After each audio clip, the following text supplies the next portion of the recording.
কোরবানি মানে কি শুধু একটা গরু, ছাগল বা উট জবাই করা? প্রিয় দর্শক, কোরবানি মানে হলো নিজের প্রিয় জিনিসটা আল্লাহর জন্য ত্যাগ করা। একটা ছোট্ট শিশু গরুর গলায় হাত বুলিয়ে বলল, ও তো আমার বন্ধু ছিল। মনটা কেমন যেন কেঁপে উঠল। আসলেই কোরবানি মানে শুধু রক্ত না, এটা হলো ধৈর্য, প্রেম, শিক্ষা আর তাকওয়ার পরীক্ষা। আল্লাহ তাআলা কোরআনের সূরা হজের ৩৭ নম্বর আয়াতে বলেছেন, তোমাদের কোরবানির গোশত বা রক্ত আল্লাহর কাছে পৌঁছে না, বরং পৌঁছে তোমাদের তাকওয়া। আর হ্যাঁ, কোরবানি মানে যে ফেসবুকে গরুর ১৭টা ছবি, ৩টা রিলস না হয়। গরু না এলে ভাইরাল না, গরু এলেই লাইভ।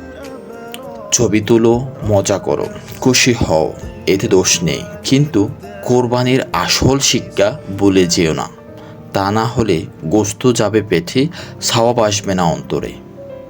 এই ঈদে একটা ভিন্ন কোরবানি হোক, অহংকার কোরবানি দিই, হিংসা জবাই করি, ভালোবাসাটা ছড়িয়ে দিই সবার মাঝে। শেষে একটা কথা, কোরবানির সবচেয়ে সুন্দর দৃশ্য হচ্ছে যখন কেউ হাসি মুখে তার প্রিয় কিছু অন্যের জন্য ছেড়ে দেয়।